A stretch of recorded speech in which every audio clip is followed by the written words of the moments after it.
अहिल्यानगर विधान परिषद स्थानिक स्वराज्य संस्था मतदारसंघाच्या निवडणुकीच्या पार्श्वभूमीवर भाजपमध्ये निष्ठावंतांना संधी मिळणार की पुन्हा बाहेरून उमेदवार आयात केला जाणार याची जोरदार चर्चा आता जिल्ह्यात सुरू झाली आहे. तब्बल 4 वर्षानंतर होत असलेल्या या निवडणुकीमुळे इच्छुकांनी हालचाली वेगाने सुरू केल्या असून पक्षांतर्गत राजकारणही तापू लागले आहे. भाजपकडून अनेक इच्छुक उमेदवारांची नावे चर्चेत असताना देवळाली प्रवराचे नगराध्यक्ष सत्यजित कदम यांचे नावही आघाडीवर असल्याचे बोलले जात आहे. पक्षाशी एकनिष्ठ राहून सातत्याने काम करणारे नेतृत्व म्हणून कदम यांच्याकडे पाहिले जात असून आता त्यांना विधान परिषदेची उमेदवारी देऊन पक्षनिष्ठेचे फळ द्यावे अशी उघड मागणी कार्यकर्त्यांमधून होऊ लागली आहे. दरम्यान पदवीधर निवडणुकीत पक्षाने घेतलेल्या भूमिकेची आठवण आता कार्यकर्ते उघडपणे करून देताना दिसत आहेत. त्या निवडणुकीत पक्षातील निष्ठावंतांना डावलल्याची भावना अनेक कार्यकर्त्यांमध्ये होती.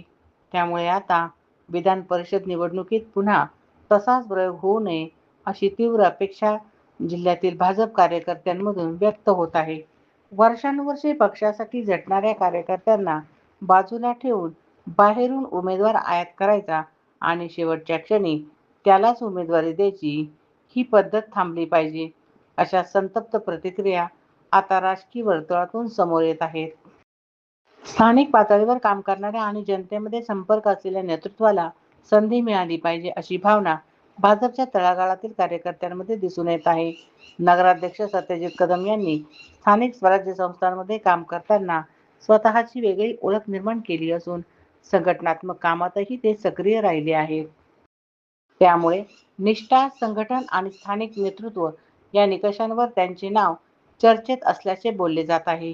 विशेष म्हणजे बाहेरील उमेदवार आयात केला किंवा अन्य पक्षातील कोणाला पाठिंबा दिला तर कार्यकर्त्यांकडून वेगळी भूमिका घेतली जाऊ शकते, अशीही चर्चा भाजपच्या गोटात सुरू झाली आहे. त्यामुळे पक्षश्रेष्ठी यावेळी स्थानिक निष्ठावंतांना संधी देणार की पुन्हा बाहेरील चेहऱ्यावर विश्वास ठेवणार याकडे आता संपूर्ण जिल्ह्याचे लक्ष लागले आहे. ताज्या घडामोडी पाहण्यासाठी सन वार्ता न्यूज चॅनलला लाईक करा, सबस्क्राईब करा. धन्यवाद.